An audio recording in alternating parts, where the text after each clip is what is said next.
नमस्कार दोस्तों, स्वागत है आप सभी का भावना साइकोलॉजी क्लासेस में। और आज की जो हमारी क्लास है उसमें हम बात करने वाले हैं लर्निंग चैप्टर 6 के बारे में और पार्ट 4 के बारे में। ये हमारे क्लास 11 का चैप्टर है। पिछली जो हमारी क्लास हुई थी उसमें हमने classical conditioning and operant conditioning के बारे में स्टडी किया था। और जो हमारी आज की क्लास है उसमें हम बात करने वाले हैं वर्बल लर्निंग के बारे में और कॉन्सेप्ट लर्निंग के बारे में। तो देर न करते हुए हम स्टार्ट करते हैं अपनी क्लास।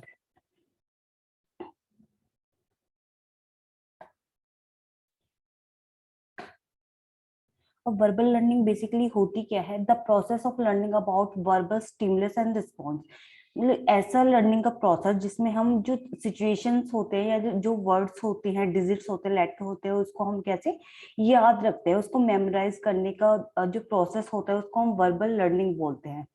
तो वर्बल जो सिचुएशन होती है वो इसके अंदर आ सकती है। वर्बल जो रिस्पॉन्स होते हैं, जैसे कि किसी भी लेटर का यूज करना, डिजिट्स का यूज करना, नॉनसेंस लेबल्स इसमें आ जाता है और वर्ड्स इसमें आ जाते हैं। The acquisition and retention of verbal information, मतलब उनको एक्वायर करना और उसको अपनी मेमोरी में स्टोर करके रखना, वर्बल इंफॉर्मेशन को।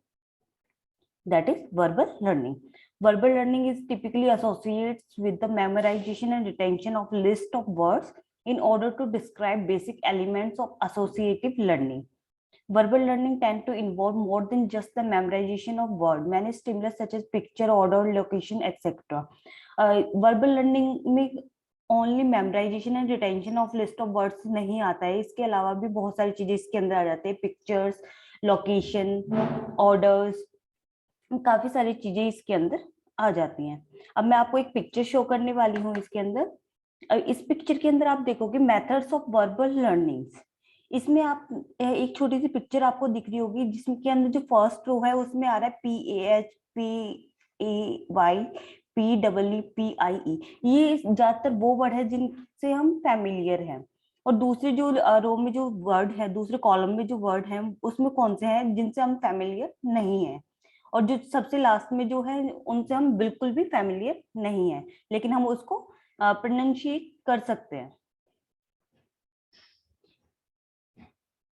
अब आते हैं मेथड्स और प्रोसीजर ऑफ वर्बल लर्निंग, जैसे कि हमने इसमें बात की थी। तो हमारा जो फर्स्ट मेथड है वो है pair associates learning. Pair associates learning के बारे में कैसे पता चलता है हमें? पेयर्ड का मतलब है कि एक वर्ड को दूसरे वर्ड से कनेक्ट करके देखना। जैसे कि आप सभी ने देखा होगा, जो लोग फॉरेन लैंग्वेज सीखते हैं या फिर सेकंड लैंग्वेज सीखते हैं, उसके अंदर कैसा होता है कि फर्स्ट वर्ड को हमारा जो होम लैंग्वेज होती है, हमारी होम टाउन की जो लैंग्वेज होती है, हम उसमें उसको कनेक्ट करके देखते हैं। जैसे कि हम सब हिंदी भाषी हैं, हम सबको हिंदी बहुत अच्छे तरीके से आती है।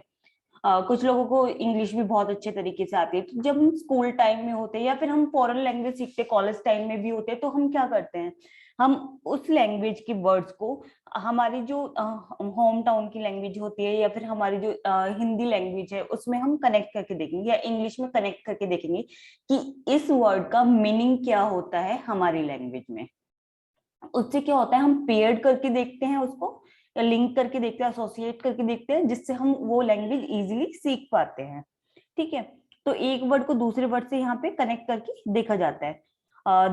The method of pair associate learning in which a person is asked to learn to associate one syllable और वर्ड विद अनदर। एक वर्ड को दूसरे से कनेक्ट करके देखा जाता है। ये तो हो गया कि हम जब लैंग्वेज सीखते हैं।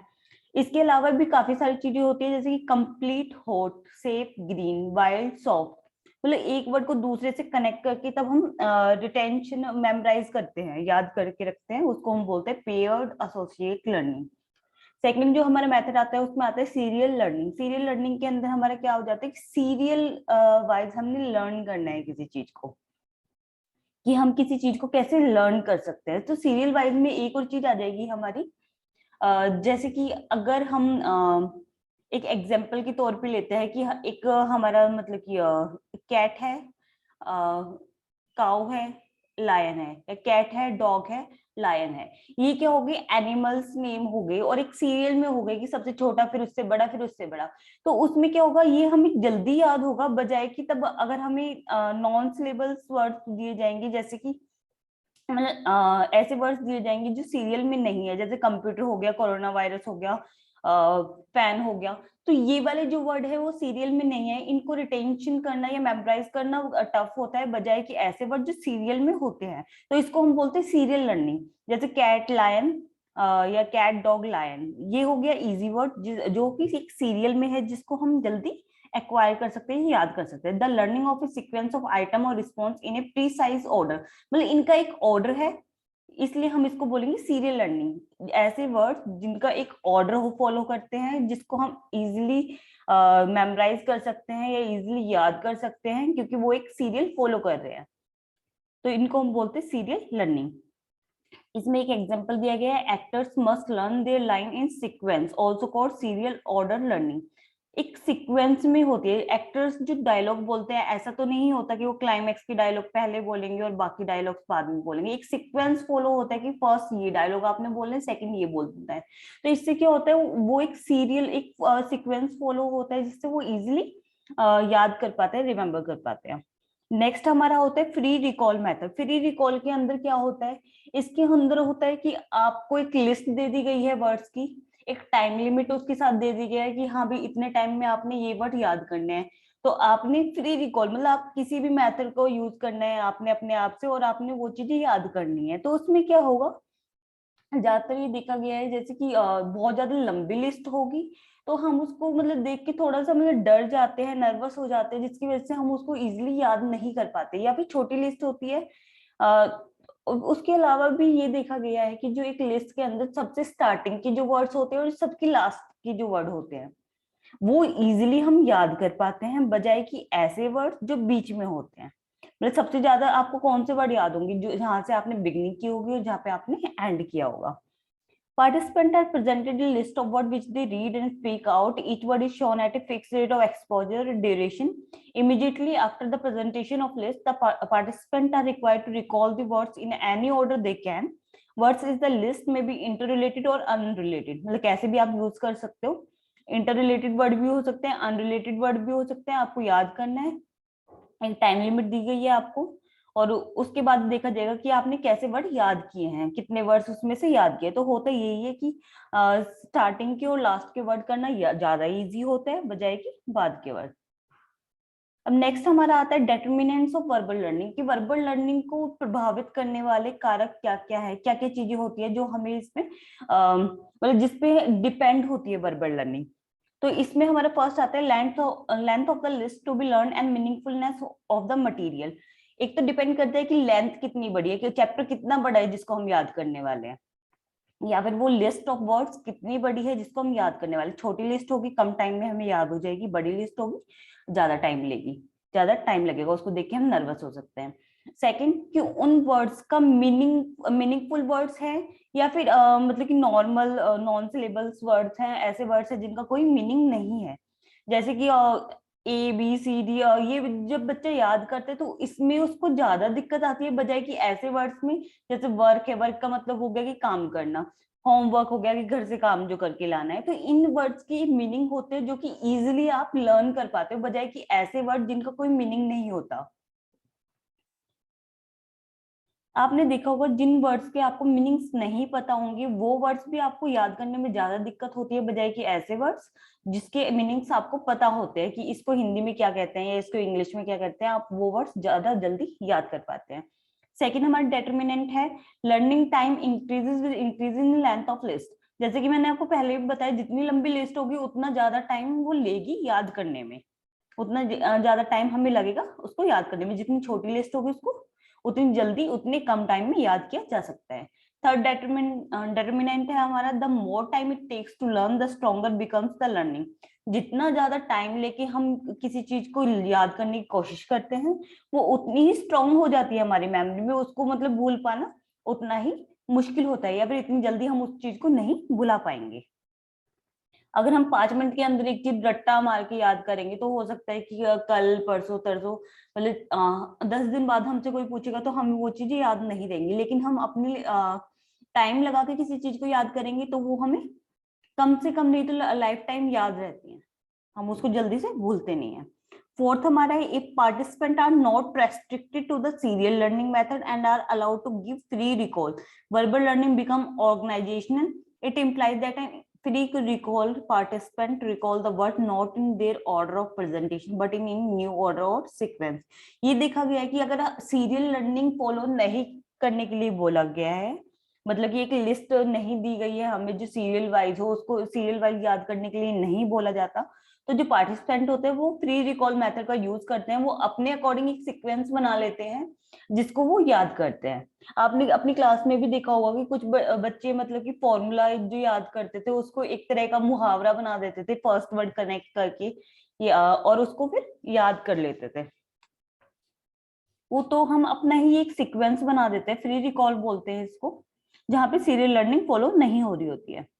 Verbal learning is usually intentional, but a person will learn some features of the word unintentionally or incidentally. Verbal learning usually होती है इंटेंशनल, कि हम जानबूझ के किसी वर्ड को मतलब पूरी कॉन्शियस वे में इंटेंशनली उसको याद करने की कोशिश करते हैं। कोई वर्ड हमें याद करना है तो हम इंटेंशनली करेंगे क्योंकि हम मन से उसको चाह रहे हैं कि हाँ ये वर्ड हमें याद करने हैं।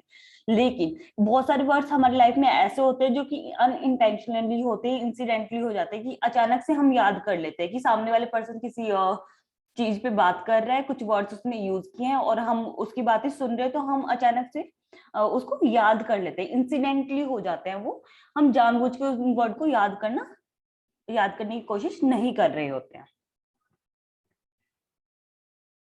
नेक्स्ट हमारा आता है कॉन्सेप्ट लर्निंग। कॉन्सेप्ट लर्निंग होता क्या है? कॉन्सेप्ट बेसिकली एक कैटेगरी रिप्रेजेंट करते हैं हम इसमें। कॉन्सेप्ट होता है बेसिकली कैटेगरी। तो concept learning describe the process by which experience allows us to partition object in the word into classes for the purpose of generalization, discrimination and inference. इसका मतलब क्या हो गया कि concept learning basically category wise learning है, कि जिसमें हम वर्ड्स को कैटेगराइज कर देते हैं कि जो जनरलाइज वर्ड है उनके पर्पस के अकॉर्डिंग। जनरलाइज मतलब एक दूसरे से कनेक्टेड वर्ड है, सेम मीनिंग निकल रहा है जिनका। डिस्क्रिमिनेशन एक वर्ड से बिल्कुल अलग है, अपोजिट वर्ड है, ठीक है। इस टाइप के वर्ड्स को हम बोलते हैं कॉन्सेप्ट लर्निंग, जिसको में हम कैटेगरी वाइज उन वर्ड्स को डिस्क्राइब करते हैं। कैटेगरी एक कैटेगरी में फॉलो होती है, वहां पे कैटेगरीज में हम उन वर्ड्स को डाल देते हैं उनकी पर्सनैलिटी की या उनकी टाइप के अकॉर्डिंग, ठीक है। तो इसमें दो तीन चीजें मैंने इसमें ली हुई हैं कि इसमें इनको बेसिकली कहते हैं कॉन्सेप्ट। जैसे कि मैंने आपको बताया ये होती है कैटेगरी, ये एक इवेंट ऑब्जेक्ट आइडिया की उसको कैसे रिप्रेजेंट किया जाए, कैटेगरी में कैसे डाला जाए, उसको हम बोलेंगे कॉन्सेप्ट। कॉन्सेप्ट कुछ नहीं है, सिर्फ एक कैटेगरी है कि कैसे एक वर्ड को किसी कैटेगरी में डाला गया है। सेकंड है फीचर्स। फीचर्स क्या होती है? उसकी प्रॉपर्टीज क्या है, उसका कलर क्या है, साइज क्या है, क्वांटिटी क्या है, शेप क्या है उस चीज की, स्मूथ कितना है, फ्लो में है या नहीं है, रफ है, सॉफ्ट है, कैसा है, हार्ड है, that is their features. Next है a rule is an instruction to do something. Rules क्या क्या होते हैं? रूल होते हैं कि नियमों की किताब हो जाती है। रूल हमारे होते हैं नियम, एक इंस्ट्रक्शन जो कि हमें फॉलो करने होते हैं किसी चीज को करने के लिए। जैसे कि स्टूडेंट्स के लिए क्या नियम होते हैं कि जब तक रिसेस की घंटी नहीं बजेगी आप रिसेस करने नहीं जाओगे, या फिर जब तक स्कूल की घंटी नहीं बजती आप स्कूल से बाहर नहीं जाते। एक टाइम टेबल होता है जो आपको फॉलो करना होता है। ये सारे रूल्स होते हैं हमारे, एक नियम होते हैं जो एक स्टूडेंट को फॉलो करने होते हैं। तो हर चीज के कुछ नियम होते हैं। The set of features that are connected by some rule are called relevant feature. जहाँ पे फीचर्स के साथ कुछ रूल्स लग जाते हैं उसको हम रिलीवेंट फीचर बोलते हैं, जहाँ पे एक पैटर्न फॉलो हो रहा होता है या फिर जहाँ पे कुछ रूल्स फॉलो हो रहे होते हैं। और जहाँ पे कुछ फीचर्स फॉलो नहीं हो रहे होते हैं, रूल्स फॉलो नहीं हो रहे हैं फीचर्स के साथ, उसको हम बोलेंगे इरिलीवेंट, मतलब वो ज्यादा नेसेसरी नहीं है, उसको हम अपने अकॉर्डिंग मॉड कर सकते हैं। रिलेवेंट में क्या आ जाता है कि जैसे कि स्क्वायर है, स्क्वायर का फीचर क्या है कि उसकी चारों साइड बराबर होती है, उसमें हम एड ऑन नहीं कर सकते या फिर उसको मॉडिफाइड नहीं कर सकते अपने अकॉर्डिंग उन फीचर्स को। इररिलेवेंट फीचर्स वो हो जाएंगे जिसको हम अपने अकॉर्डिंग मॉडिफाई कर सकते हैं। जैसे कि हमसे कोई पूछ रहा है कि आपके बारे में आप कुछ बताओ, तो एक बारी मेरा आंसर कुछ और होगा, दूसरी बारी मैं उसमें थोड़ा सा मोड करके या कुछ एड ऑन करके बोल सकती हूँ। तो ये सारे हो जाते हैं इररिलेवेंट फीचर्स जहाँ पे हम कुछ एड ऑन कर सकते हैं। नेक्स्ट आता है हमारे कि कॉन्सेप्ट के कितने टाइप्स होते हैं। तो कॉन्सेप्ट के दो टाइप्स होते हैं, artificial concept and natural concept. तो आर्टिफिशियल कॉन्सेप्ट के अंदर क्या होता है, artificial concept are those that are well defined and rules connected, the features are precise and rigid. Artificial concept वो होते हैं जहाँ पे जो रूल लगे होते हैं वो रिजिड होते हैं, उनको चेंज किया नहीं जा सकता। जैसे कि मैंने आपको बताया स्क्वायर के बारे में, आप पूछोगे उसके फीचर्स आपके अकॉर्डिंग, सामने वाले के अकॉर्डिंग, या किसी और पर्सन से आप पूछते हो, किसी से भी पूछ लो, वो मतलब फाइनाइट फीचर है उसके, वेल डिफाइंड है, उसमें एड ऑन या मतलब कि उसमें से कुछ निकाला नहीं जा सकता। अगर उसकी चार साइड बराबर है तो चार साइड बराबर ही रहेंगी उसकी, हम उसमें कुछ चेंज नहीं कर सकते, मतलब वो रिजिड है, उनको हम चेंज नहीं कर सकते, वो फिक्स है। ऐसे फीचर्स हैं। नेक्स्ट हमारा है नेचुरल कॉन्सेप्ट। नेचुरल कॉन्सेप्ट क्या होता है, और categories are usually ill defined, जो पुअरली डिफाइंड होती हैं ऐसी चीजें। जैसे कि आपसे किसी की आपके बारे में कोई पूछ रहा है, तो आपके जो फीचर्स हैं वो एक पर्सन से आप पूछोगे तो वो कुछ और बताएंगे, दूसरे पर्सन से पूछोगे तो वो कुछ और उसमें ऐड ऑन करके बता देंगे, कुछ अपने अकॉर्डिंग चेंज कर देंगे। तो ये होते हैं कि जिसको हम अपने अकॉर्डिंग चेंज कर सकते हैं, पुअरली डिफाइंड जो होते हैं फीचर्स, उनको हम बोलते हैं नेचुरल कॉन्सेप्ट। ठीक है, तो ये दो टाइप के हमारे कॉन्सेप्ट होते हैं। तो आज के लिए सिर्फ इतना ही। नेक्स्ट क्लास में हम पढ़ेंगे आगे की जो लर्निंग होती है, लर्निंग क्या होती है, बेसिकली लर्निंग टीचिंग से कैसे अलग है, स्किल लर्निंग क्या होती है, इन सब के बारे में हम नेक्स्ट क्लास में पढ़ेंगे। अगर आपको कोई भी कंफ्यूजन हो इस चैप्टर से रिलेटेड, तो आप कमेंट बॉक्स में कमेंट करके बता सकते हैं कि ये चीजें हमें समझ में नहीं आ रही है, या फिर साइकोलॉजी से रिलेटेड कोई भी ऐसा कॉन्सेप्ट है जो आपको समझ में नहीं आ रहा, आप कमेंट में लिख के बोल सकते हैं। और अपने दोस्तों के साथ प्लीज शेयर कीजिएगा। धन्यवाद।